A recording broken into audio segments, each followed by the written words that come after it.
Hello everyone, welcome back to the channel. My name is Shohardo and today we are starting basic maths required for class 11th and 12th physics. मैं अब अगले 2 से 3 minute तक आपको disclaimer देना चाहता हूं कि हम क्या करना चाहते हैं और इसके पीछे का पर्पस क्या है. प्लीज इस पार्ट को स्किप मत करना. देखो बच्चों, जैसे ही आप क्लास 11th में एंटर करते हो, कुछ मैथमेटिक्स के टॉपिक्स फिजिक्स में बार बार यूज होते हैं जो आपने क्लास 10 तक नहीं किया है. Mainly differentiation and integration. अब इन मैथमेटिक्स टॉपिक को अलग अलग इंस्टीट्यूट्स, अलग अलग स्कूल्स में अलग तरीके से किया जाता है. स्कूल्स में क्या होता है, टीचर बस 2-3 फॉर्मूलाज आपको रटने बोलते हैं, बट उससे आपको कोई फंडामेंटल फील नहीं आता है. कोटा में तो हम इस चीज को ऑफलाइन क्लासेस में बिल्कुल नेक्स्ट लेवल तक लेके जाते हैं. कैसा नेक्स्ट लेवल? जैसे ही एक फ्रेश बच्चा आता है क्लास 11th में जेईई एंड नीट की तैयारी करने, फर्स्ट चैप्टर जो एक फिजिक्स टीचर उनको कराता है that is basic maths, and उसमें ये सारे टॉपिक्स कवर होते हैं. पहले बिल्कुल बेसिक अरिथमेटिक क्लियर किया जाता है, फिर अलजेब्रा a+b का होल स्क्वायर जो जूनियर क्लासेस से आना चाहिए. मतलब कोटा में हम ये मान के चलते हैं कि बच्चे को आज के पहले कुछ भी नहीं आता, हम एकदम जीरो से उनको सिखाएंगे. ट्रिगोनोमेट्री जो उसने क्लास 10 में किया है, sine theta perpendicular upon hypotenuse होता है, एंड थोड़ा बहुत 11th क्लास का trigonometry. Log, AP GP quadratic equation जो पहले से ही आता है, डिफरेंशिएशन एंड इंटीग्रेशन हम उसको कराते हैं. क्यों ऐसा क्यों होता है कोटा में? क्योंकि कोटा में जो नीट के स्टूडेंट्स होते हैं ना, वो मैथ्स एज अ सब्जेक्ट नहीं लेते हैं, इसलिए पूरा मैथ्स 1 महीने तक उनको कराया जाता है, जो एक बहुत अच्छा डिसीजन भी है. बट मैंने अपने ईयर्स ऑफ टीचिंग एक्सपीरियंस में ऐसा देखा है कि हम जो उसे टाइम देके ट्रिगोनोमेट्री कराते हैं, लॉग कराते हैं, एपीजीपी, एक मेडिकल का बच्चा या नीट का बच्चा इस चीज को रिवाइज नहीं करता. अब आगे आने वाले चैप्टर में जब मोशन इन स्ट्रेट लाइन में, वर्क बाय एनर्जी में मुझे एक्चुअली उसका एप्लीकेशन चाहिए, जब मुझे चाहिए ट्रिगोनोमेट्री में साइन टू थीटा का फॉर्मूला क्या था, वो मुझे बोलता है कि सर मैं तो 2-3 महीनों से रिवाइज नहीं कर रहा हूं. सो एसेंशियली मैं जो 1 महीने तक एफर्ट डालता हूं, कुछ बच्चे तो रिवाइज करते हैं तो उसके लिए अच्छा होता है, बट जो बच्चे रिवाइज नहीं करते, तो जब उसकी एक्चुअल रिक्वायरमेंट होता है चैप्टर में, तब टीचर को फिर से बताना पड़ता है कि बेटा तुम तो पढ़ के नहीं आए हो. इसलिए मैंने अपने इयर्स ऑफ एक्सपीरियंस में देखा है कि ये सारे टॉपिक्स को लेके 3-4 घंटे का कहानी सुनाना कोई रिक्वायरमेंट नहीं है. क्योंकि जब आपको ये टॉपिक चाहिए होगा फिजिक्स के जिस चैप्टर में, मैं आपको वही बता के फिर उस एप्लीकेशन को दिखाऊंगा, so that maths and physics को आप कनेक्ट कर पाओ. व्हाट आई मीन टू से इज, अगर कहीं पे आपको लॉग चाहिए फिजिक्स में, तो मैं आपको उसी लेक्चर में 15 मिनट लॉग बता के फिर फिजिक्स में कैसे यूज होता है वो दिखा दूंगा, सो दैट आपके लिए एक अलग चैप्टर ना हो बेसिक मैथ्स. लॉग अगर आपको सीखना है तो वहीं पे मैं आपको सिखा दूंगा. बट ये जो लास्ट 2 चैप्टर्स है, डिफरेंशिएशन एंड इंटीग्रेशन, जो बिल्कुल ही नए हैं, उसको मैं आज लेना चाहता हूं. सो बेसिक मैथ्स के नाम पे मैं 5-6 घंटे कहानी ना सुना के जो काम की बात है, जो कैलकुलस है, एक न्यू ब्रांच ऑफ मैथमेटिक्स, उसमें एंटर करना चाहता हूं. So today we are starting calculus. Calculus is a completely new branch of mathematics. इसको मैं स्टार्टिंग से लेकर एंडिंग तक बहुत ही फील करके आपको कराऊंगा. चलिए स्टार्ट करते हैं. सबसे पहले मैं आपको समझाना चाहता हूं व्हाट इज अ कांस्टेंट. बेटा कांस्टेंट एक ऐसा एंटिटी है जिसने कसम खा रखी है कि मैं अपना वैल्यू चेंज नहीं करूंगा. For example 1. जब मैं मार्केट में कभी जाता हूं एंड मुझे 1 नंबर 1 मिलता है, तो मैं बोलता हूं 1 तो 2 बन जा. वो बोले नहीं यार, मैं तो 1 हूं, मैं 2 नहीं बन जाता हूं, 2 कुछ और है. तुम उसके सामने हंस लो, रो लो, वो अपना वैल्यू जिंदगी में चेंज नहीं करेगा. फॉर एग्जाम्पल पाई. बेटा पाई का वैल्यू क्या होता है? पाई का वैल्यू कुछ लोग बोलेंगे 22/7 या फिर होता है 3.142 समथिंग. सो पाई जिंदगी में अपना वैल्यू चेंज नहीं करेगा. These entities which do not change their values are known as constants. आपको कोई डेफिनेशन लिखने की जरूरत नहीं है, आप दिमाग में उसका फील फिक्स करो. कांस्टेंट मतलब सर ऐसे एंटिटीज जो अपना वैल्यू चेंज नहीं करेंगे. जैसे स्मॉल ई होता है, आपने इसके पहले नहीं देखा है, ये एक मैथमेटिकल फंक्शन है e⁻x. इसे नेपियर्स कांस्टेंट भी बोलते हैं. सो स्मॉल ई जो एक्सपोनेंट्स में यूज होता है दैट इज 2.7 समथिंग इसका वैल्यू होता है. ऐसे ही आपने सुना होगा कैपिटल जी. कौन से चैप्टर में सर? ग्रेविटेशन चैप्टर में हमने कैपिटल जी सुना है. स्मॉल जी नहीं, ये एक्सेलरेशन ड्यू टू ग्रेविटी नहीं है, ये एक यूनिवर्सल कांस्टेंट है. इसका वैल्यू पूरे यूनिवर्स में आप कहीं पे भी चले जाओ सेम है, that is 6.67 into 10⁻⁻11 in SI unit. या फिर speed of light in vacuum, this 3 into 10⁸ metre per second. So maths को हमेशा हम फिजिक्स से लिंक करते हुए चलेंगे. These entities are called constants. Sir जैसे कांस्टेंट्स होते हैं वैसे मेरे पास वेरिएबल्स भी होते हैं। वेरिएबल्स मतलब बहरूपिया, वो अपना वैल्यू चेंज हो सकते हैं, इसलिए वो खुद को ना कभी भी नंबर से आइडेंटिफाई नहीं करते, वो x y z p q r s ऐसे आइडेंटिफाई करते हैं। मैंने बोला कि एक्स तुम क्या हो, वो बोला मैं बहरूपिया हूं, मैं वेरिएबल हूं। मैंने पूछा कैसे, उसने बोला मैं 1 भी हो सकता हूं, मैं 2 भी हो सकता हूं, मैं 9.2 कुछ भी हो सकता हूं, मैं अपना वैल्यू टाइम के साथ साथ चेंज कर सकता हूं। So I hope constants and variables क्या होते हैं आपको समझ में आ गया। अब ना बच्चों, वेरिएबल्स भी 2 टाइप्स के होते हैं, एक है इंडिपेंडेंट वेरिएबल एंड दूसरा है dependent variable. Usually independent variable को हम लोग x से रिप्रेजेंट करते हैं एंड डिपेंडेंट वेरिएबल को हम लोग y से रिप्रेजेंट करते हैं। जैसा कि आप एक इक्वेशन देख सकते हो, y is equal to 3x। इसमें मुझे कैसे पता चला कि इंडिपेंडेंट कौन है एंड डिपेंडेंट कौन है? सो मैथमेटिक्स में बच्चों एक कन्वेंशन है जो यूजुअली राइट साइड में लिखा रहता है, वो क्या है बच्चों? जो राइट साइड में लिखा रहता है that is my independent variable, and जो लेफ्ट साइड में लिखा रहता है दैट इज डिपेंडेंट वेरिएबल। क्या हो गया? ओके, लेफ्ट साइड में लिखा रहता है that is dependent variable. Sir समझ कुछ नहीं आया, आपने तो बस बोल दिया। कैसे ये होता है मैं आपको इसको फील कराता हूं। एक इक्वेशन है मेरे पास बच्चों, y is equal to 3x। अब कुछ लोग बोलेंगे सर y का वैल्यू 1 पुट करो तो x का वैल्यू 1/3 आ जाएगा, बट यूजुअली जैसे हम लोग मैथ्स में y is equal to 3x लिखते हैं, इसका मतलब y का वैल्यू हम फाइंड करना चाहते हैं। y यहाँ पे अकेला है, y हम लोग फाइंड करना चाहते हैं या कैलकुलेट करना चाहते हैं, एंड y किसके ऊपर डिपेंड करता है? y depends on x। So here I can say y depends on x। Sir किस तरीके से? आपने अगर x का वैल्यू 1 पुट कर दिया, put x is equal to 1, then y का वैल्यू क्या आ गया? 3। सर कल को अगर आप x का वैल्यू 2 पुट कर दो, देन y क्या आ जाएगा? 3 into 2 that is 6। But sir ये सेम चीज तो आप उल्टा भी बोल सकते हो, मैथ्स में यूजुअली उल्टा नहीं बोलते। सो इंडिपेंडेंट एंड डिपेंडेंट आप कैसे चेक करोगे? जो वेरिएबल अकेला है उसके साथ कोई नंबर वगैरह कुछ मल्टीप्लाइड नहीं है, वो डिपेंडेंट है, एंड जो किसी कांस्टेंट के साथ मल्टीप्लाइड है something like this, now you can get a confusion कि y is equal to x अगर लिखा हो तब कौन इंडिपेंडेंट है एंड कौन डिपेंडेंट है। सो इसलिए मैं ये समझाना चाह रहा हूं कि मैथ्स में ऐसा कोई हार्ड एंड फास्ट नहीं है। वैसे तो कोई भी कुछ हो सकता है, बट बाय कन्वेंशन हम ऐसा मानते हैं कि लेफ्ट साइड वाला डिपेंडेंट है। किसके ऊपर डिपेंडेंट है? On this. मैं और एग्जाम्पल से आपको क्लियर करना चाहता हूं।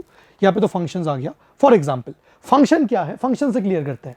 Function is nothing but a relationship between independent and dependent variable. अब तक हमने 3 चीजें समझा, कॉन्स्टेंट्स समझ में आ गया, वेरिएबल्स डिपेंडेंट एंड इंडिपेंडेंट। जैसे y is equal to 3x, so y and x में रिश्ता क्या है? y is equal to 3x।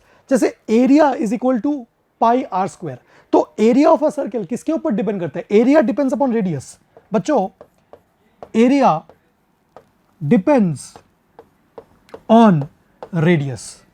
Radius is independent variable, क्योंकि रेडियस का वैल्यू चेंज हो सकता है इंडिपेंडेंटली, एंड अकॉर्डिंगली एरिया का वैल्यू आएगा। सोचो ना, उल्टा तो हमें ऐसा नहीं सोचना चाहिए कि अच्छा एरिया 10 था तो रेडियस इतना, या एरिया 20 था। पहले हम लोग क्या मेजर करेंगे सर्कल का? पहले एरिया उसके बाद रेडियस आएगा क्या? नहीं बच्चों, पहले हम लोग रेडियस मेजर करेंगे। रेडियस का वैल्यू जैसे जैसे चेंज होगा वैसे वैसे एरिया का वैल्यू चेंज होगा। So area is dependent variable, area is dependent variable and radius is independent variable. इसी चीज को ऐसे हम लोग रीड करते हैं, y depends on x।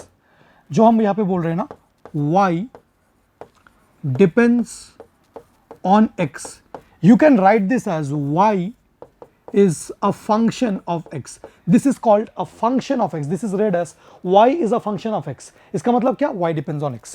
Similarly, area किसका function है? pi तो constant है. So I can say that area is a function of radius. This is called function. Function is nothing but a relationship between independent variable and dependent variable. I'll take another example of a function. Function को feel कराने के लिए मैं और एक example ले रहा हूँ. For example, let us take a formula. कैसा ले? Volume is 4/3 pi r cube. Sir ये कौन सा फॉर्मूला है वॉल्यूम का? ये बच्चों वॉल्यूम ऑफ अ स्पीयर है। So volume of a spear किसके ऊपर डिपेंड करता है?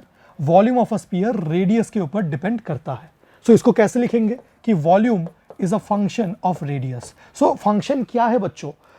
फंक्शन को आप एक मशीन की तरह सोच सकते हो। सपोज ये फंक्शन है, हम लोग इनपुट क्या देंगे, हम लोग रेडियस इनपुट देंगे, रेडियस इज माई इनपुट।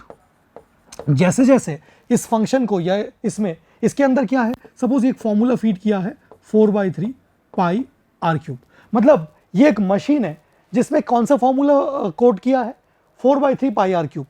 जो कोडर्स है उसने 4/3 पाई आर क्यूब इसमें कोडेड कर दिया है। आप क्या इनपुट दे रहे हो, आप इस मशीन को रेडियस दे रहे हो। जैसे जैसे आप इस मशीन को रेडियस दोगे वो आउटपुट क्या दे देगा आपको, वो वॉल्यूम आउटपुट दे देगा। सो इस तरीके से भी आप फंक्शन को समझ सकते हो। This is known as understanding function as a concept of machine. Whatever input you are giving to the machine, this input is my independent variable, because inputs तो चेंज हो सकते हैं। So this is my independent variable.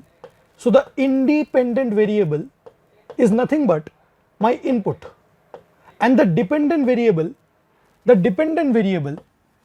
जो variable dependent है, that is my output। Maths में आप और detail में चीजों को रीड करोगे, अभी फिलहाल आपको इतना फील आना चाहिए। तो अब तक एसएसआर आपने क्या क्या हमें पढ़ाया, कॉन्स्टेंट्स क्या होते हैं, वेरिएबल्स क्या होते हैं, वेरिएबल के दो type, dependent and independent, and what is function? Function is a rishta, is a relationship between dependent and independent variable। आगे देखते हैं बच्चों। Now we are entering difference in values। अब हम थोड़ा सा कोर कैलकुलस में एंटर कर रहे हैं। सर डिफरेंस इन वैल्यूज मतलब, सपोज मेरे पास एक वेरिएबल है y2, वैल्यू कितना है 100, एक वेरिएबल है y1, वैल्यू कितना है 99। मैंने y2 माइनस y1 डिफरेंस ले लिया, इस डिफरेंस को डेल्टा y से रिप्रेजेंट करते हैं। सो कभी अगर मैं डेल्टा x लिखूं उसका मतलब क्या होगा, x2 माइनस x1, मतलब फाइनल माइनस इनिशियल। सो कितना आ गया 100 माइनस 99, दैट इज 1। क्या ये एक फाइनाइट डिफरेंस है या फिर वेरी स्मॉल डिफरेंस है? सर 1 तो एक छोटा वैल्यू है, उतना भी छोटा नहीं है। वेरी स्मॉल मतलब 0.00000 something like that. So there is a value 100, there is a value 99. If I take the difference is 1. This is a finite difference. Now we have infinitely small difference, इसको infinitesimal small difference भी बोलते हैं, बहुत ही छोटा difference. अगर y2 100 है and y1 99.99999999, तो difference भी 100 माइनस 99.99 0.0000000 कुछ ऐसा आएगा। ये तो वेरी स्मॉल डिफरेंस है। सर ये क्यों स्टडी करा रहे हो? मैं आपको दो चीजें बताना चाहता हूं। मैथ्स में फाइनाइट डिफरेंस को ये डेल्टा साइन से रिप्रेजेंट करते हैं। This is known as delta. Finite difference is represented by delta. Very small difference, infinitely small difference is represented by d. So देखो यहां पे मैंने क्या लिखा है, dy। Is this clear? So sir आप क्या बोलना चाहते हो? कभी अगर ऐसा लिखा है डेल्टा y, इसका मतलब क्या, y2 माइनस y1, क्या ये डेल्टा फाइनाइट डिफरेंस को रिप्रेजेंट करता है? यस। बट अगर कभी लिखा है dy, इसका मतलब very small change in y और very small difference in y। This is just finite difference in y, this is very small difference in y। सो हमने लेट किया dy is infinitely small change in y, very small change in y, and dx is infinitely small change in x। इतना तो हमें समझ में आ गया। Maths में जब हम स्मॉल d लिखते हैं तो स्मॉल चेंजेस को रिप्रेजेंट करते हैं, एंड स्मॉल चेंजेस को अच्छे से कैलकुलेट करने के लिए we have a mathematical tool, a chapter in mathematics called differentiation. उसी का फील मैं आपको देना चाहता हूं। अगर कभी dy अपॉन dx लिखा है, this is nothing but differentiation of y with respect to x। अब यहां से आपको डाउट आ सकते हैं कि कैसे एंड क्यों। सो वो मैथ्स का पार्ट है, मैं यहां पे आपको सिर्फ डिफरेंशिएट कैसे करते हैं वो सिखाना चाहता हूं, बट फिर भी आपको बिल्कुल ही चीजें एलियन ना लगे तो मैंने आइडिया दिया है। So small change in y, small change in x, small change in y upon small change in x is also known as differentiation of y with respect to x, या फिर differentiation का एक nickname है, that is derivative of y with respect to x। So अभी मैंने आपको क्या सिखाया है, सिर्फ और सिर्फ टर्मिनोलॉजी सिखाया है। सर कैसा टर्मिनोलॉजी, कैसा टर्मिनोलॉजी आपने सिखाया है? ऐसा टर्मिनोलॉजी। अगर आज के बाद कभी आपको dy मिला तो आप क्या बोलोगे? Very small change in y। अगर कभी आपको dx मिला तो क्या बोलोगे? Very small change in x। अगर कभी आपको dy बाई dx मिला है तो क्या बोलोगे इसको? हाउ टू रीड दिस, बस रीडिंग सिखा रहा हूं। इसको आप बोलोगे small change in y upon small change in x। dy क्या है?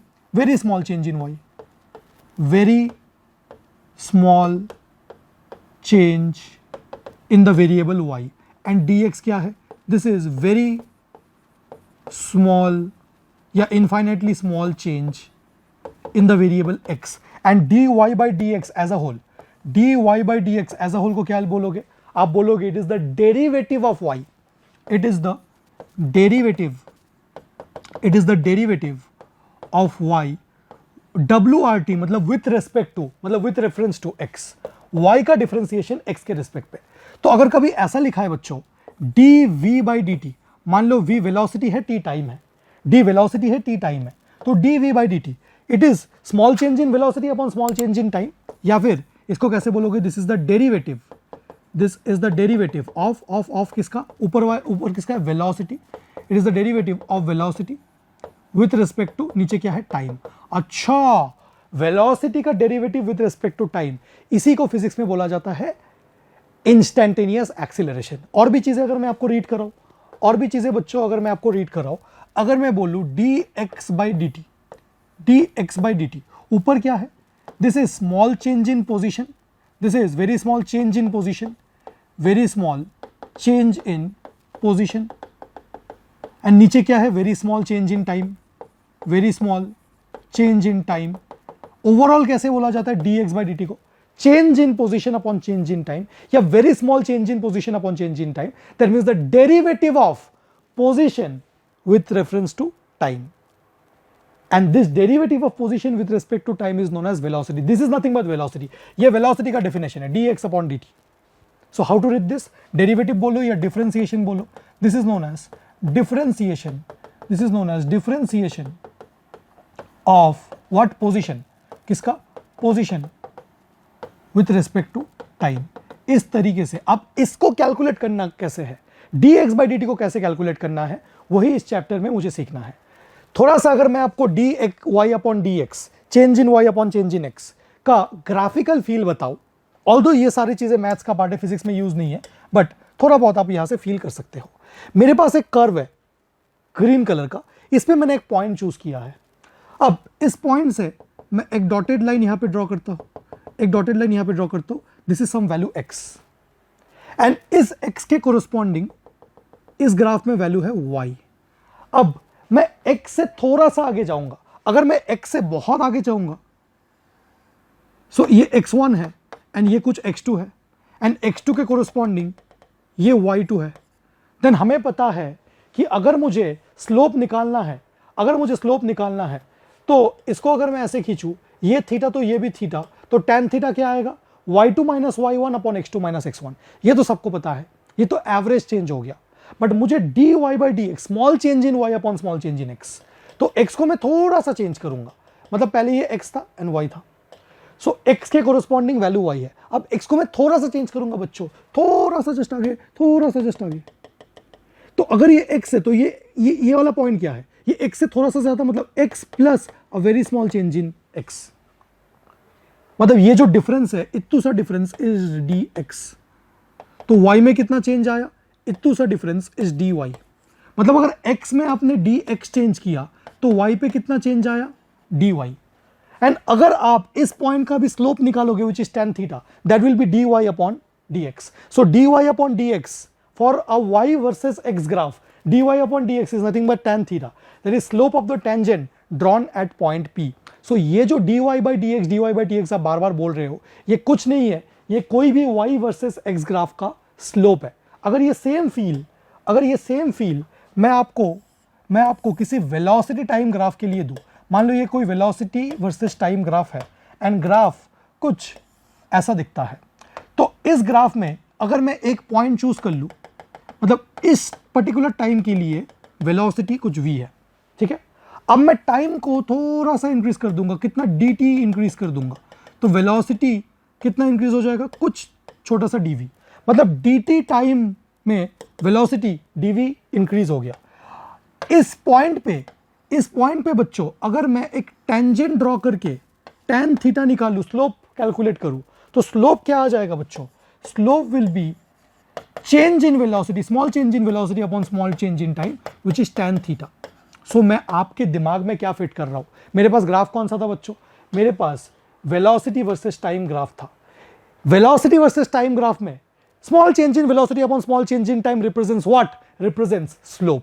सो द ग्राफिकल मीनिंग बच्चों, the graphical meaning of dy by dx is tan theta which is nothing but slope. So dy by dx is slope. So sir बहुत कहानी हमने सुन ली dy by dx के बारे में. अब मुझे यह सिखाना है बच्चों आपको कि dy by dx कैलकुलेट कैसे करते हैं.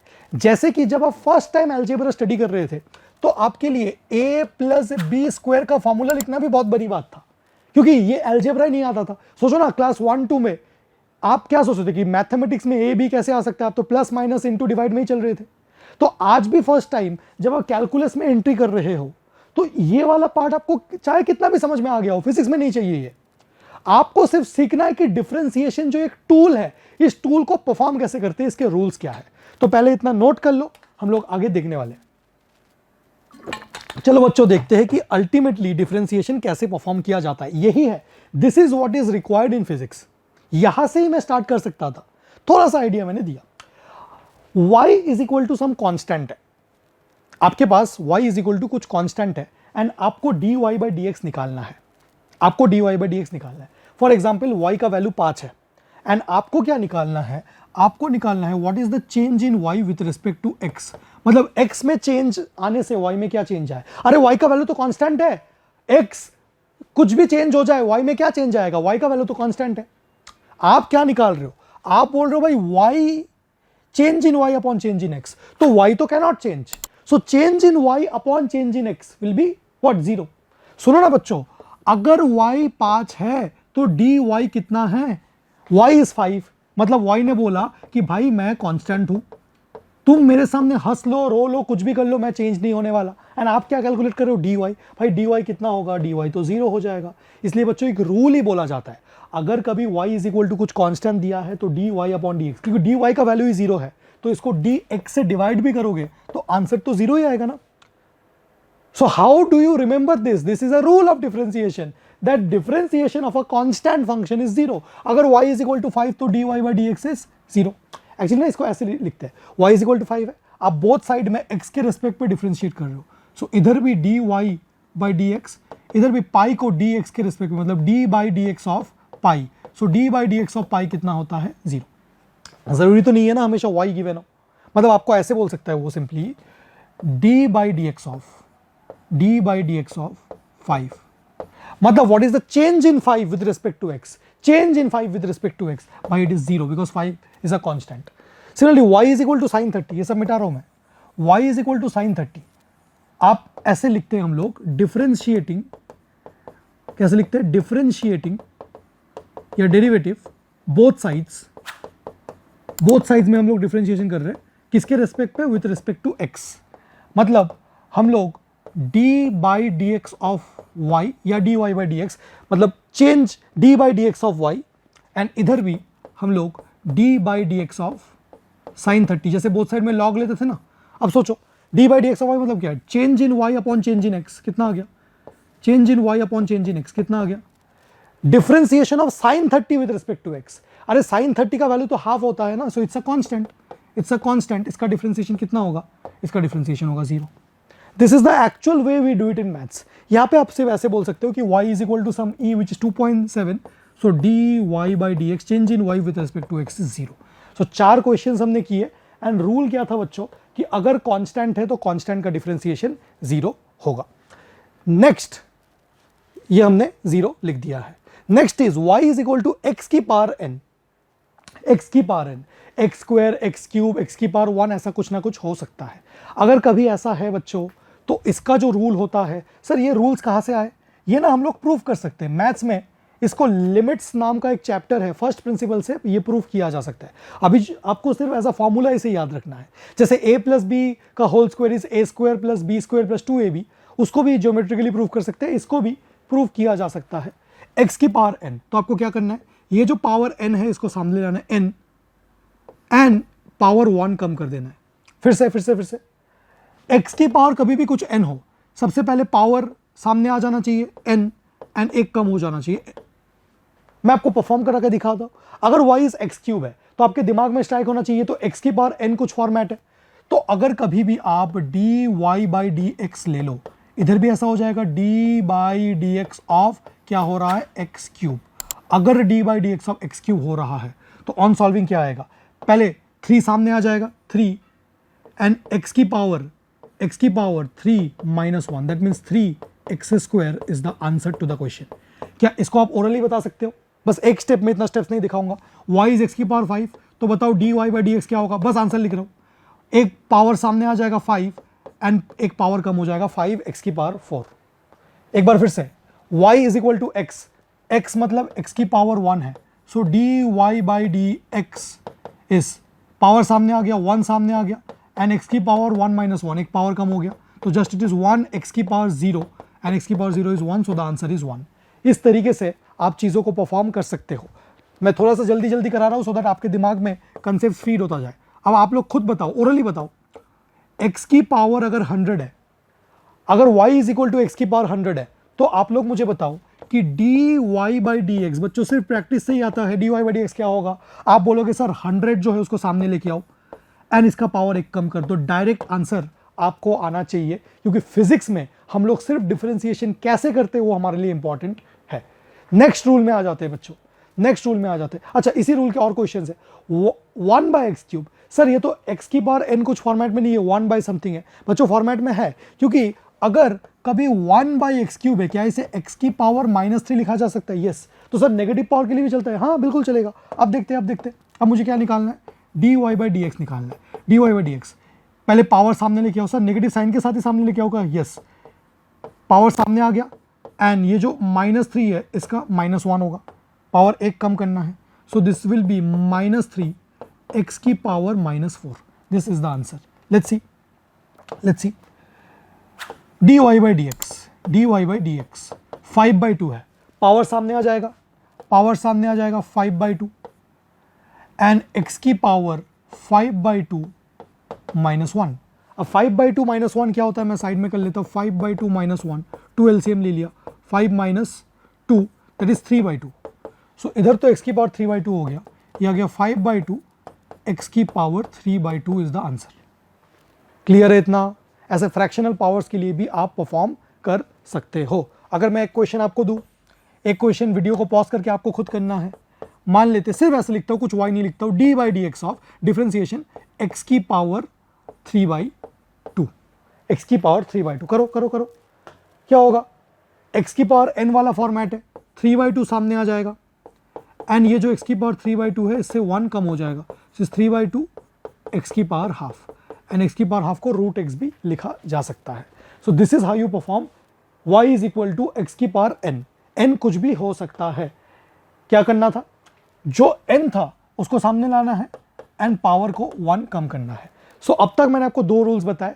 अगर कांस्टेंट फंक्शन है उसका डिफरेंशिएशन 0 है, अगर x की पावर कुछ n है तो इस फॉर्मूले से आपको चीज़ों को ऑपरेट करना पड़ेगा। y is equal to √x, sir ये भी x की पावर n वाला फॉर्मेट में है क्या? यस, क्योंकि इसी को भी हम ऐसे लिख सकते हैं, इसको x की पावर हाफ लिखा जा सकता है। अब आप क्या बोलोगे? एक्चुअल टेक्निक क्या है? आपको लिखना है differentiating both side with respect to x। So this is dy by D x and this comes out to be d by D x. किसको परफॉर्म किया जा रहा है? x की पावर हाफ को परफॉर्म किया जा रहा है। इसको तो dy बाई डी एक्स ही रहने दो, क्योंकि यही तो सॉल्व करके निकालना है। एंड क्या होगा, ये जो हाफ जो पावर होगा ये सामने आ जाएगा, हाफ एंड x की पावर हाफ -1। बेटा 1 - 1/2 is 1/2, but 1/2 -1 is -1/2, so this can be written as 1/2 x की पावर -1/2, ऐसे भी रख सकते हो। या x की पावर -1/2 तो न्यूमरेटर में है, ये डिनोमिनेटर में जाएगा तो x की पावर 1/2 हो जाएगा। सुनो ना, ऊपर न्यूमरेटर में -1/2 है, नीचे आएगा तो जस्ट 1/2 एंड इसी को √x भी लिखा जा सकता है। So this can be written as 1/2 √x. So what I mean to say is differentiation d by dx of √x comes out to be 1/2 √x। ये अगर थोड़ा सा याद भी रह गया तो कुछ क्वेश्चंस में थोड़ा इजी हो सकता है। चलिए आगे देखते हैं। Now we have y some constant c into x की पावर n। मैं आपको थ्रू एक्सपीरियंस से दिखाता हूं कैसा है। पहले सिर्फ x स्क्वायर रहता था, अब 3 इंटू एक्स स्क्वायर है। अब क्या होगा, प्लीज देखना, मैंने इधर भी डी बाई डी एक्स ले लिया, इधर भी D by D x differentiate किसको किया जा रहा है, 3x²। अब मुझे सॉल्व करना है डी बाई डी एक्स। अब क्या रूल है, कोई रूल मत रटो। अब दो चीज़ें हैं, एक कांस्टेंट है मल्टीप्लाइड बाई सम वेरिएबल। जो कांस्टेंट है वो कभी भी अब ये मत बोलो सर कांस्टेंट का जीरो। बच्चों अगर कांस्टेंट, इसका आंसर जीरो मत लिखना। अगर कांस्टेंट अकेले होता, अगर यहाँ पे x² ना होता एंड कांस्टेंट अकेले होता तो आंसर जीरो होता, no doubt about that. But आज कांस्टेंट नहीं है, constant multiplied by some variable. जब ऐसा है तो कांस्टेंट डिफरेंशिएशन में पार्टिसिपेट ही नहीं करेगा, कांस्टेंट चुपचाप बाहर आ जाएगा। 3 चुपचाप बाहर आ गया, डिफरेंशिएशन साइन के ही बाहर आ गया, सिर्फ मल्टीप्लाई हो रहा है d by D x of x² का डिफरेंशिएशन आपको लेना है। तो आंसर इज ये dy by D x as it is 3 बाहर है, x² का करेंगे तो 2 सामने आ जाएगा and x, so the answer is 6x। I hope आपको समझ में आया। एक बार फिर से दिखाता हूं आपको, दूसरे क्वेश्चन में दिखाता हूं, प्लीज देखना। y is 4x। आप क्या करो, differentiating both side with respect to x, so dy by D x is d by D x of 4x। अब 4 इंटू सम वेरिएबल है, 4 बोलेगा भाई मुझे माफ करो, मैं नहीं करूंगा, मैं नहीं खेलूंगा आपके साथ, मैं तो बाहर, सिर्फ D by D x of x. And d by D x of x क्या होता है, 1 होता है। क्यों, क्योंकि x का पावर 1 है, सामने पावर 1 आएगा एंड 1 माइनस 1 x की power 0, so this will be 1। So only answer is 4, only answer is 4। Is this clear? और एक क्वेश्चन लिया है मैंने, 4/x³। अपॉन वगैरह तो हम नहीं देखना चाहते, तो इसी को लिखा जा सकता है 4x की पावर -3। अब डिफरेंशिएट करेंगे तो dy by D x is d by D x of 4x की पावर -3। अब आप बताओ, constant is being multiplied with some variables. Constant बोलेगा मुझे माफ करो, मेरे खानदान में कोई भी डिफरेंशिएशन में पार्टिसिपेट नहीं करता। अगर मैं अकेला रहता एंड आप आंसर 0 बोलते तो मुझे कोई तकलीफ नहीं थी, बट आज मैं वेरिएबल के साथ मल्टीप्लाइड हूं, उसकी एक इज्जत है, तो मुझे बाहर जाने दो डिफरेंशिएशन साइन के। तुम यहां पे चुपचाप dy बाई डी एक्स लिखो एंड डिफरेंशिएशन साइन के मैं बाहर। ये जो तुम्हारा dy बाई डी एक्स है ना, ये तेवर किसी और को दिखाना, मुझे नहीं, सिर्फ x की पावर -3 होगा। मैं एज इट इज बाहर चुपचाप रहूंगा, मैं एज इट इज बाहर चुपचाप 4 रहूंगा। इसको परफॉर्म करो, ठीक है। अब इसका पावर -3 है, तो -3 को सामने लाओ इनटू मेरा पावर -3 -1 करो। सो फाइनल आंसर आएगा 4 इंटू -3 इज -12 इंटू एक्स की पावर -4। आई होप थोड़ा थोड़ा फास्ट चल रहा है, क्योंकि क्लास 11 में चीज़ें मैं आपको इमेजिनेशन से ज़्यादा दिखाना चाहता हूँ, आपके मैथमेटिकल स्किल्स को ब्रश कराना चाहता हूँ। So this is how you perform this. So इसका रूल क्या होगा, कांस्टेंट चुपचाप रहेगा एंड सिर्फ x की पावर n डिफरेंशिएट जब होगा तो n x की power n-1। This is the formula. Formulas please मत रटो, एक्सपीरियंस के थ्रू सीखो, एक्सपीरियंस के थ्रू जो सीखते हो वो बहुत अच्छे से आता है। चलो, तो अब तक हमने क्या सीखा, कॉन्स्टेंट्स को डिफरेंशिएट करेंगे तो 0 एंड x की power n and constant into x की पावर n, सेम टाइप का ही कुछ ना कुछ हो गया। जो फोर्थ रूल है, प्लीज मैं आपको बताता हूं, फिजिक्स पॉइंट ऑफ व्यू के लिए ये इंपॉर्टेंट बिल्कुल भी नहीं है। मैथ्स अगर आपका है सब्जेक्ट, तो मैथ्स में जब ये चैप्टर आएगा ये सब याद रखना कंपलसरी है। This is not compulsory for physics, में बार बार बोल रहा हूँ। यस, शायद कॉम्पिटिटिव एग्जाम्स में वो कुछ फंक्शंस दे सकता है जिसमें साइन एक्स कॉस एक्स है। सिर्फ अगर बोर्ड एग्जाम्स या स्कूल एग्जाम्स की तैयारी कर रहे हो, ये जरूरी नहीं है। प्लीज कॉपी में नोट डाउन कर लो, थोड़ा याद रह जाएगा तो कोई दिक्कत वाली बात नहीं है, बट उतना खुद को फोर्स नहीं करना है। साइन एक्स का जो डिफरेंशिएशन होता है वो कॉस एक्स होता है। सर कैसे प्रूव किया जा सकता है? Everything as a proof. Physics में हम लोग कुछ नहीं करना चाहते। साइन एक्स का कॉस एक्स का माइनस साइन एक्स। एक और चीज मैं बोल रहा हूं, जितने भी को फंक्शंस हैं जो CO से स्टार्ट कर रहे हैं उनका डिफरेंशिएशन नेगेटिव होगा। जैसे कि ये कॉट है, उनका डिफरेंशिएशन नेगेटिव है, ये कोसेक है, उसका डिफरेंशिएशन नेगेटिव है। सो जितने भी को से स्टार्ट होते हैं, CO से स्टार्ट होते हैं, उनका डिफरेंशिएशन हमेशा नेगेटिव होगा। साइन एक्स का कॉस एक्स होता है, कॉस एक्स का minus sine x, tan x का sec square x, cot x का minus cosec square x, sec x का sec x tan x and cosec x का minus cosec x into cot x. ठीक है, into cot x है ये। Maths में 4 या 5 मार्क का एक क्वेश्चन ये, prove that, please prove that differentiation of sine x is cos x. इसको लिमिट्स के फर्स्ट प्रिंसिपल से किया जाता है। जिनका मैथ्स नहीं है, आप इन सब चीज़ों से बच चुके हो, आपको सिर्फ फॉर्मूलेस थोड़े बहुत याद करने हैं, वो भी कॉम्पिटिटिव एग्जाम्स के लिए। ई की पावर एक्स एक ऐसा फंक्शन है जिस वो बोलता है कि भाई तुम मुझे डिफरेंशिएट कर लो या इंटीग्रेट कर लो, मैं अपना रूप कभी भी नहीं चेंज करता हूँ। मुझे ब्रह्मा जी का वरदान है कि कोई भी तुच्छ प्राणी तुम्हें डिफरेंशिएशन या इंटीग्रेशन से तुम्हें चेंज नहीं कर पाएगा। सो ई की पावर एक्स का डिफरेंशिएशन भी ई की पावर एक्स एंड आगे जाके उसका इंटीग्रेशन भी ई की पावर एक्स। अगर आपके पास log to the base e x है तो उसका डिफरेंशिएशन 1/x। सिर्फ स्टाइल मानने के लिए ये चीजें हैं, फिजिक्स में कोई भी इसका यूज नहीं है सच। चलो आगे देखते हैं। y is equal to x की पावर 4 प्लस 2x। कुछ डिफरेंशिएशन के साथ कुछ प्लस माइनस कुछ है। कैसे करेंगे? कोई रूल नहीं सिखा रहा हूं, आप तो बस बोथ साइड डिफरेंशिएट कर दो। dy/dx एंड इधर भी d/dx ऑफ ओवरऑल x की पावर 4 प्लस 2x। मैंने कुछ नहीं किया, मैंने बोथ साइड में जस्ट d/dx लिया। आप हमेशा d/dx ले सकते हो बोथ साइड में, ठीक है। अब जितने इंडिविजुअल फंक्शंस है उसको अलग अलग डिफरेंशिएट करो, प्लस साइन बीच में एज इट इज रहने दो, एज इफ ये d/dx डिस्ट्रीब्यूट हो जाएगा into this and into this, something like this. इसको dy/dx ही रहने दो। ये d/dx ऑफ x की पावर 4, जो बीच का पोलर साइन है वो एज इट इज, जो बीच का पोलर साइन है वो एज इट इज, ये 4 है। d/dx of 2x। Step by step करा रहा हूं, अगला वाला डायरेक्ट करेंगे। सो d/dx ऑफ x की पावर 4 जब करेंगे, ये x की पावर n फॉर्मेट है, सो 4 सामने आ जाएगा एंड एक पावर कम हो जाएगा, ये हो गया। ये तो 2x है, 2 बोलेगा कि मुझे माफ करो मैं नहीं खेलूंगा, 2 बाहर एंड सिर्फ डिफरेंशिएशन ऑफ x इज 1। अगर स्टेप बाय स्टेप दिखाना चाहता हूं तो ddx ऑफ सिर्फ x बचेगा। So the final answer is 4x³ plus 2, क्योंकि ये 1 आ जाएगा। मतलब अगर कभी भी प्लस माइनस साइन है तो हर एक टर्म को डिफरेंशिएट करना चाहिए आपको। अब इसको थोड़ा डायरेक्ट करता हूं, d/dx ऑफ हर एक टर्म को डिफरेंशिएट कर दो। अब आप मन की आंखों से करो, मन की आंखों से x³ को डिफरेंशिएट करेंगे तो क्या आएगा आंसर? 3 सामने, पावर एक कम, 3x² plus sign as it is. 2x² को डिफरेंशिएट करेंगे तो 2 तो पार्टिसिपेट नहीं करेगा, सिर्फ x² करेगा।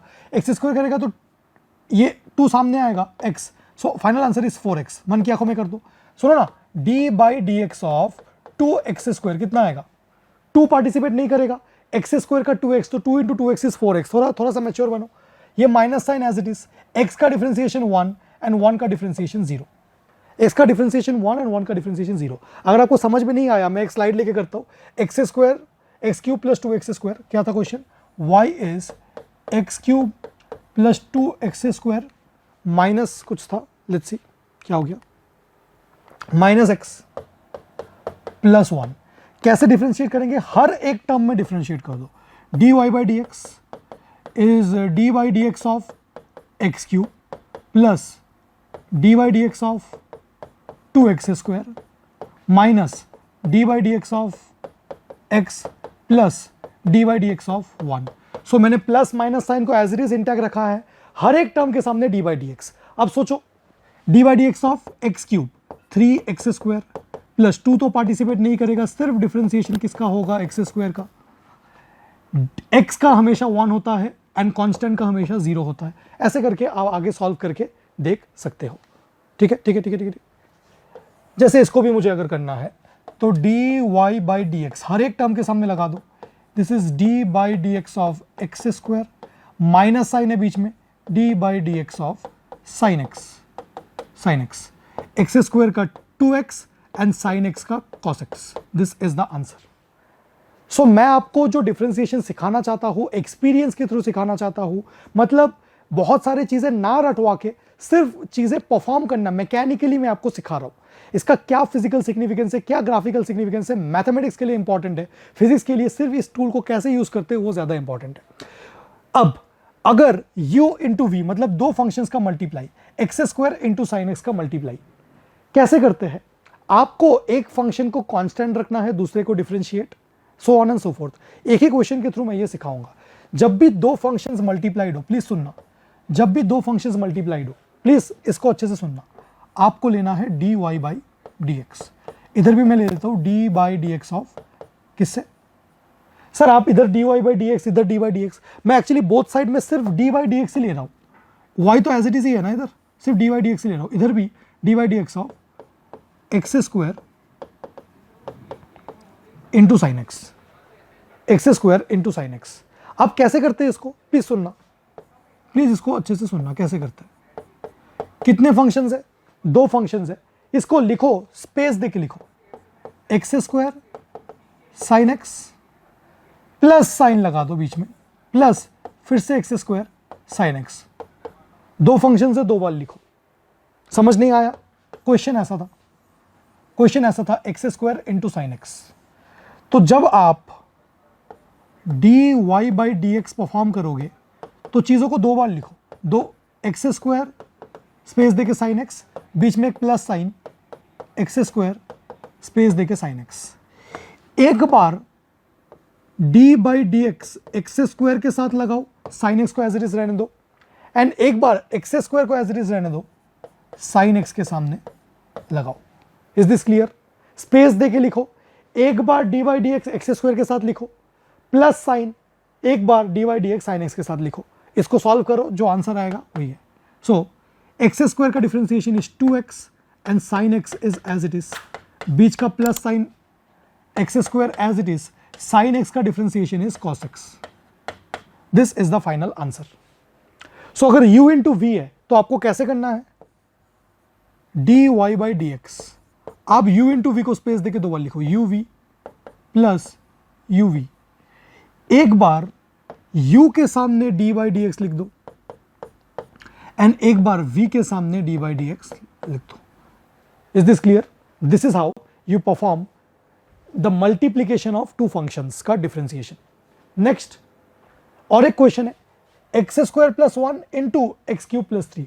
क्या दो फंक्शंस आपस में मल्टीप्लाई हो रहे हैं? ऐसे करते हैं, D Y by D x मुझे परफॉर्म करना है। दोनों को स्पेस देके लिखो, x square plus 1 some space x cube plus 3 plus फिर से x square plus 1 and x cube plus 3। अब मुझे डी बाई डी एक्स लगाना है। एक बार एक्स स्क्वायर प्लस 1 के सामने डी बाई डी एक्स लगाओ, मतलब इसका डिफरेंशिएशन इनटू ये एज इट इज, एंड एक बार इसका डिफरेंशिएशन इनटू ये एज इट इज। अब इसको परफॉर्म करते हैं। D by D x of x square plus 1, x square का होगा तो 2x एंड 1 का होगा तो 0, एंड ये x cube plus 3 as it is. And आज x square plus 1 as it is, please देखना, x cube plus 3, x cube का होगा तो 3x स्क्वायर, अब तक मैच्योर हो गए होंगे, एंड 3 का होगा तो 0।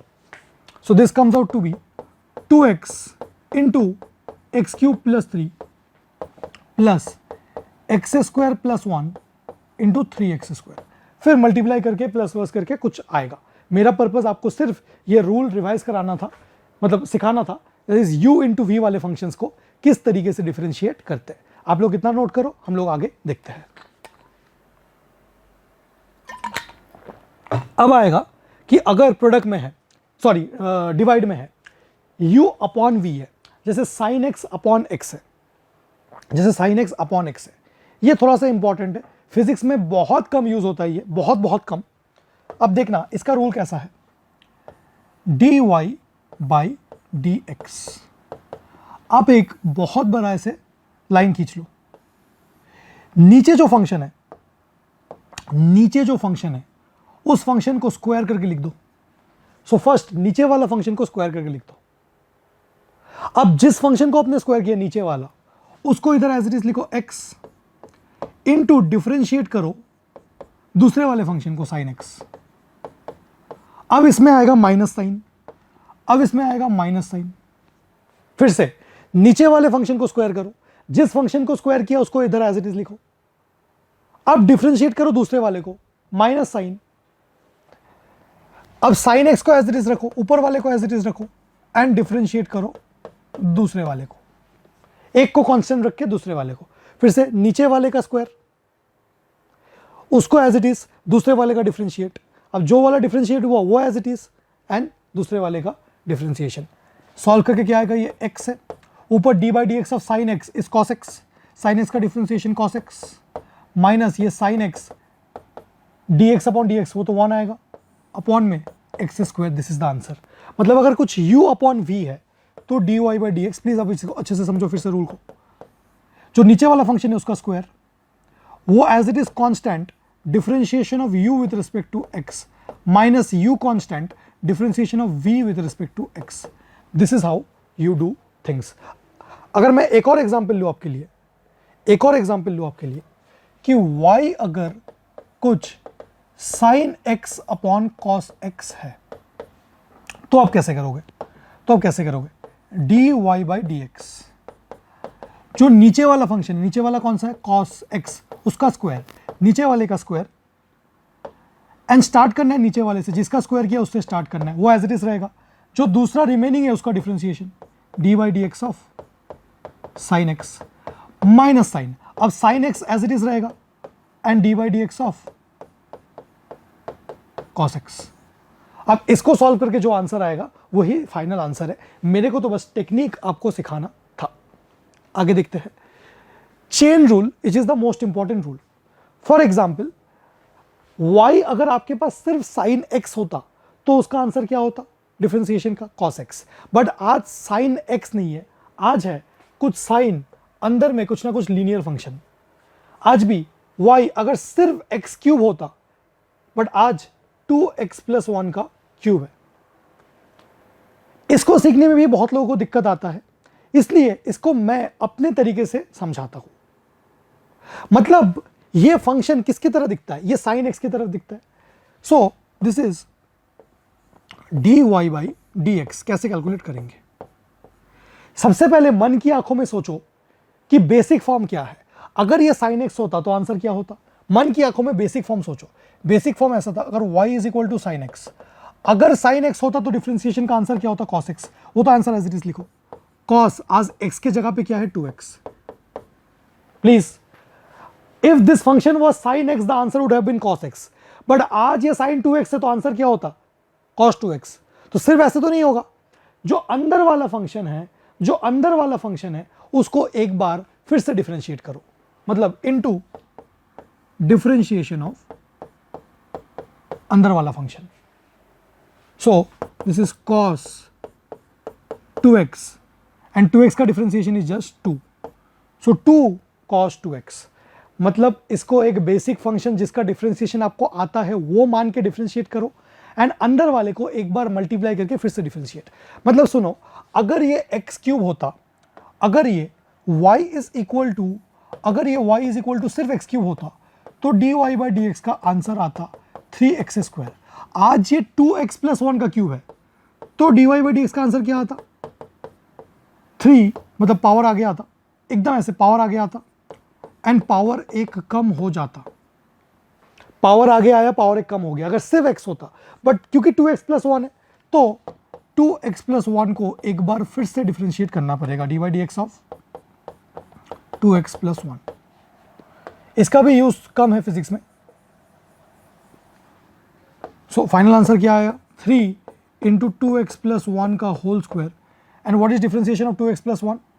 2x का तो सिर्फ 2 होता है, 1 का 0, so the final answer is 2 into 3 is 6, 2x plus 1 का whole square. This is how we use chain rule. Is this clear? What you have to do is think of it as a basic function. उस basic function का जो answer है वो इसके according as it is लिख लो, फिर इस basic function को एक बार फिर से आप डिफरेंशिएट करो। एक और एग्जाम्पल अगर मैं आपको दिखाऊं, मान लेते हैं y is equal to x square minus 5x plus 6 की होल पावर 9, ऐसा प्लस 6 का होल पावर 9। सो ये अंदर कुछ ना कुछ लिखा है, इतना कॉम्प्लेक्स तो हमने कभी नहीं दिखा है। हमने क्या ऐसा कोई रूल देखा है, या फिर y is equal to x की पावर 9? अगर ये x की पावर 9 होता, मन की आंखों में सोचो कि अगर ये x की पावर 9 होता तो आंसर क्या होता? तो dy बाई डी एक्स का आंसर क्या होता? तो dy बाई डी एक्स का आंसर होता 9 सामने आता है x की पावर 8। मतलब अगर ये इतना बड़ा कुछ पावर 9 ना होके सिर्फ x की पावर 9 होता तो आंसर क्या आता? तो वो आंसर एज इट इज लिख लो। तो जो है 9 सामने आता एंड ये फंक्शन एज इट इज रहता, पावर 8 होता। बट क्योंकि आज ऐसा नहीं है तो ये जो अंदर वाला पार्ट है इसको एक बार फिर से differentiate, D D x of x square minus 5x plus 6। So the answer is coming out to be, ये तो एज इट इज रहेगा ही, एंड इसका कितना होता है 2x minus 5। So this into 2x minus 5 is my final answer. चलिए आगे देखते हैं। Now let's get started with integration. Integration का फिजिक्स में बहुत ही कम एप्लीकेशंस है, मतलब इंटीग्रेशन ओवरऑल तो एक ह्यूज चैप्टर है इन मैथमेटिक्स। फिजिक्स में एकदम इतना सा पार्ट यूज होता है। फॉर्मूलेज दिखाऊंगा आपको क्यों वो फॉर्मूलेज ऐसे है, उसको एज यूजुअल प्रूफ किया जा सकता है। जैसे जैसे मैं बोल रहा हूं, अगर आप वैसे वैसे करते हो तो फिजिक्स में कहाँ एप्लीकेशन है वो स्ट्रांग आपका हो जाएगा। हम लोग कोर मैथमेटिक्स में एंटर नहीं करना चाहते। It is a reverse process of differentiation. जैसे एक्स स्क्वायर को डिफरेंशिएट करेंगे तो 2x आएगा, 2x को अगर हम इंटीग्रेट करेंगे तो एक्स स्क्वायर आएगा। सो डिफरेंशिएट करना मतलब एंड इंटीग्रेट करना मतलब एग्जैक्ट ऑपोजिट है। डिफरेंशिएट मतलब पार्ट्स में तोड़ना एंड इंटीग्रेट मतलब उन्हीं पार्ट्स को जोड़ना। तो 2x को अगर फिर से जोड़ोगे then you will get x square. इसके रूल्स कैसे कैसे हैं? First and the most important formula that you need to remember is x की power n into d x. Integration में हमेशा एक एलिमेंट आएगा dx dx dx ऐसा होगा। मतलब कि जैसे डिफरेंशिएशन में हम लोग बोलते थे d by D x of x की power n, it is n x की पावर n माइनस 1। इंटीग्रेशन में ऐसे बोलेंगे x की power n into d x. Integration को ये सांप सिंबल से, समथिंग लाइक दिस, इस सिंबल से रिप्रेजेंट करते हैं। एंड जिस फंक्शन को आप इंटीग्रेट कर रहे हो उसके साथ dx भी हमेशा होना चाहिए। क्यों? वो मैथ्स में समझ सकते हैं। आएगा आंसर x की पावर n प्लस 1। आज पावर एक बार इंक्रीज करना है, जो पावर इंक्रीज किया वही नीचे, प्लस एक कांस्टेंट c आएगा एंड इसको बोलते हैं इनडेफिनिट इंटीग्रेशन। मतलब जब ये सांप में कुछ लिमिट्स नहीं लिखा है, लिमिट्स मतलब ऐसा भी हो सकता था नीचे 2 से लेके 4 तक, 2 से लेके 4 तक इंटीग्रेट करते सिर्फ, तो कॉन्स्टेंसी नहीं आएगा, वरना आपको हमेशा एक कांस्टेंट c लेना पड़ेगा। इस फॉर्मूला का जो खास बात है दैट इज n का वैल्यू -1 नहीं होना चाहिए। सर समझ में कुछ नहीं आया, बस फॉर्मूला देखा। अब देखना कि मैं आपको थ्रू एक्सपीरियंस कैसे सिखाता हूं। जब आप इंटीग्रेट कर रहे हो तो आप चेक करो कि x इंटीग्रेट हो रहा है विथ रिस्पेक्ट टू dx। अगर ऐसा होता x इंटू dt, मतलब जिसको इंटीग्रेट कर रहे हो एंड ये dt ये अलग अलग वेरिएबल है, तो ये परफॉर्म नहीं हो सकता। तो आपको हमेशा चेक करना है जो वेरिएबल है उसी का d के फॉर्म में डिफरेंशियल फॉर्म गिवन है, x dx। तो x की पावर कितना है? x की पावर 1 dx। तो x की पावर n dx कुछ फॉर्म है, तो आप क्या करो, x की पावर 1 इंक्रीज कर दो, उसी से डिवाइड कर दो, प्लस कॉन्स्टेंसी। एक्सपीरियंस के थ्रू सीखो। अब देखना एक्स स्क्वायर डी एक्स, पहले जो है उधर ही है, एक्स की पावर 2 dx, तो x पावर 1 इंक्रीज कर दो, उसी से डिवाइड कर दो, प्लस c। मतलब मैं आपको सिर्फ सिखाना चाह रहा हूं कि कैसे परफॉर्म करते हैं। फॉर एग्जाम्पल सिर्फ dx है, सिर्फ dx मतलब सामने कुछ नहीं है, तो x की पावर 0 इंटू डी एक्स है। अब पावर 1 इंक्रीज करेंगे तो x की power 0 plus 1 upon 1 plus c, मतलब it is x plus c। मतलब dx का इंटीग्रेशन कितना आया? x। तो कभी भी आज के बाद dx है तो कितना आएगा? x plus c। Actually du है तो कितना आएगा? u। dv है तो कितना आएगा? v। dy है इंटीग्रेशन dy तो कितना आएगा? y। ये छोटे छोटे चीजें आप याद रखते हैं। ऐसा क्यों? क्योंकि x की पावर 0 dx है, u की पावर 0 इंटू du है। हमने क्या सीखा प्लीज देखना।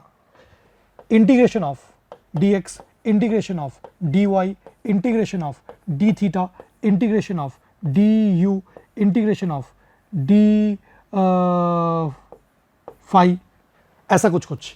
जिंदगी में कभी भी dx dy d थीटा ऐसे देखो। Integration of dx is x plus constancy, y plus constancy, theta plus constancy, u plus constancy, phi plus constancy. So dx dx dx dx dx मिला के x, dy dy dy dy dy integrate करके y, d theta theta, इस तरीके से।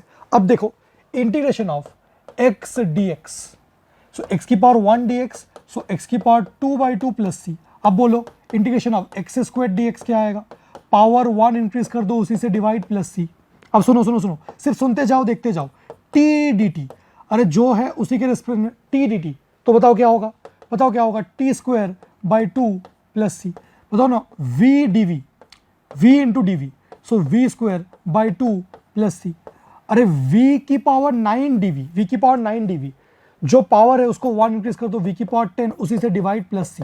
सो ऐसे मैं बोलता हूं, इसे एक्सपीरियंस के थ्रू, ऑब्जर्वेशन के थ्रू चीजें दिखा रहा हूं, वो ऑब्जर्व कर रहे हैं एंड एज इट इज हम लोग सीखते जा रहे हैं। अब सुनना, 1 by x square D x, क्या इसे हम ऐसे बोल सकते हैं?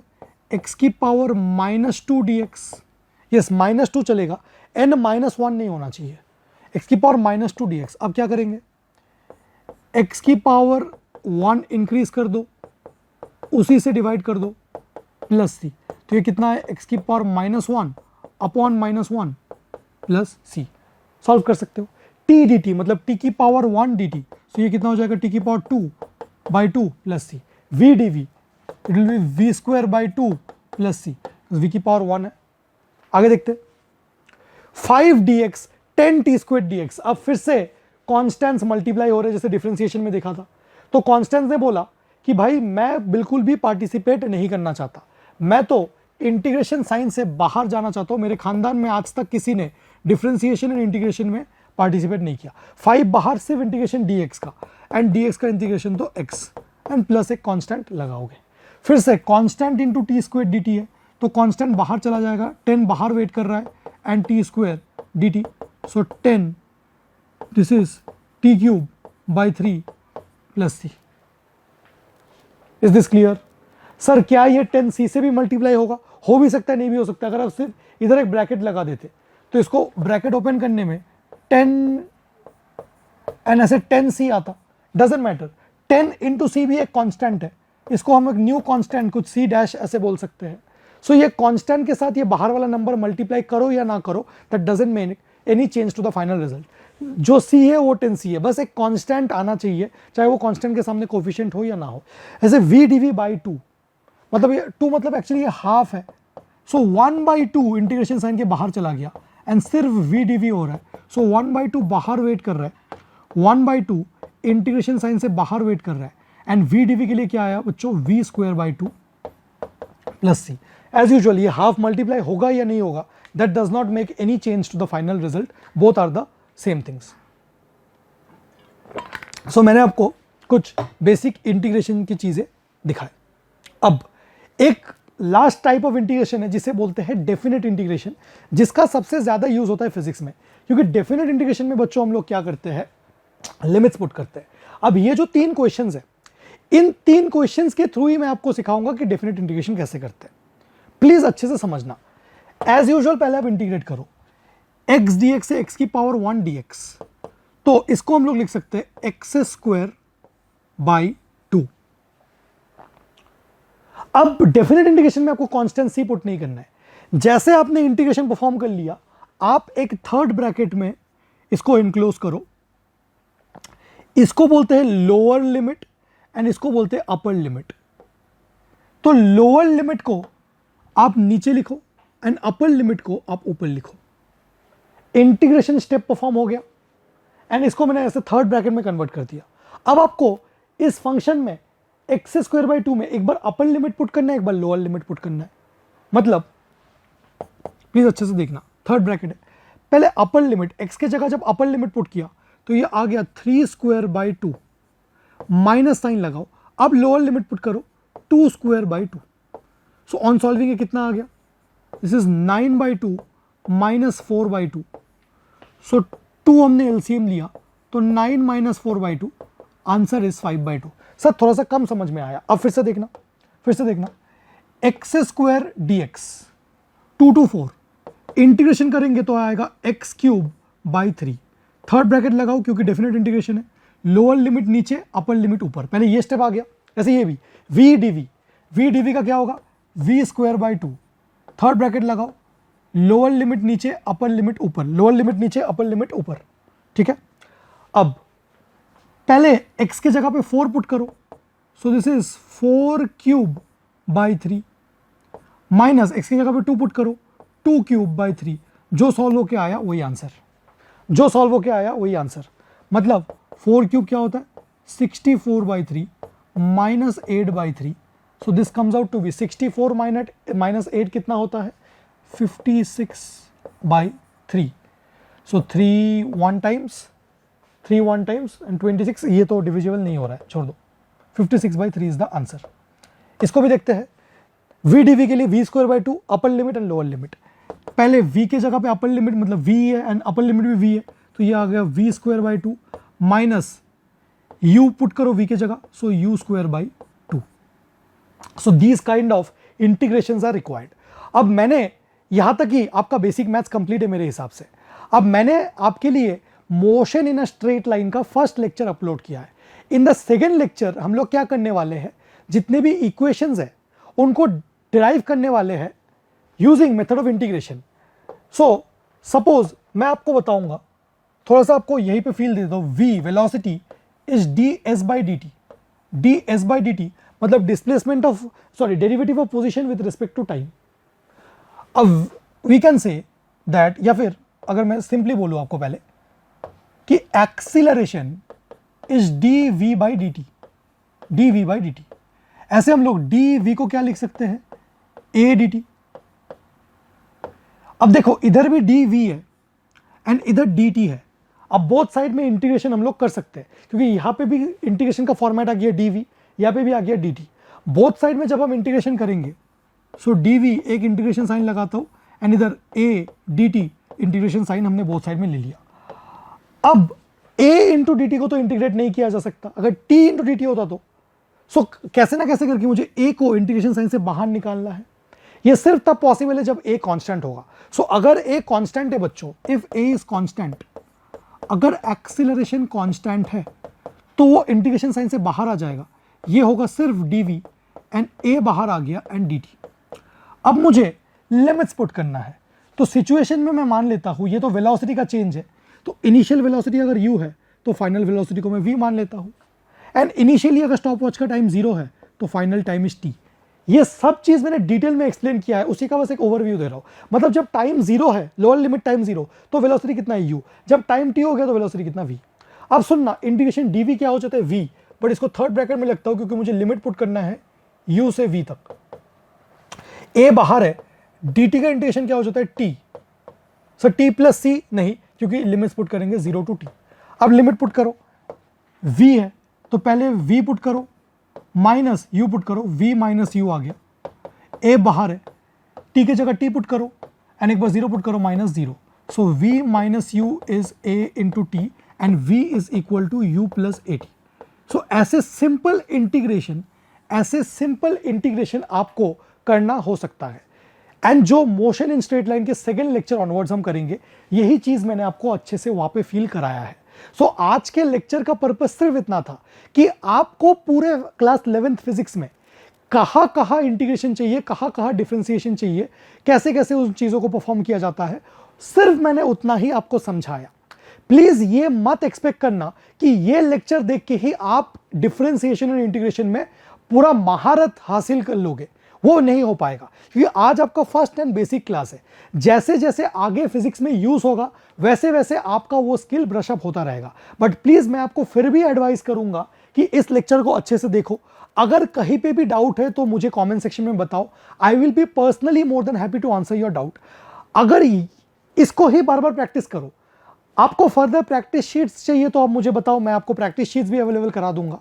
बट बच्चों, मैं एक फिजिक्स टीचर हूं एंड मैं अपने एक्सपीरियंस से बता सकता हूं कि पहले दिन आपको दिक्कत आएगा, उस दिक्कत को आने दो, 2-3 दिन प्रैक्टिस करो, आगे फिजिक्स के चैप्टर्स आने दो।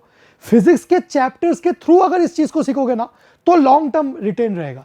सिर्फ मैथ्स के थ्रू, जैसे देखो यही इंटीग्रेशन मैं जब यहां पे समझा रहा था तो ठीक है, आप बस मेथड सीख रहे थे, बट वही मेथड जब यहाँ पे अप्लाई हो रहा है, जब आप रियलिटी में अप्लाई करके चीजें कर रहे हो, देन आपका जो क्लैरिटी है वो पहले से एंड इनफैक्ट एक मैथमेटिशियन से भी बहुत बेटर है। सो आई होप आपको ये लेक्चर पसंद आया होगा। I will see you again in the next lecture. तब तक के लिए happy learning, take care, bye bye.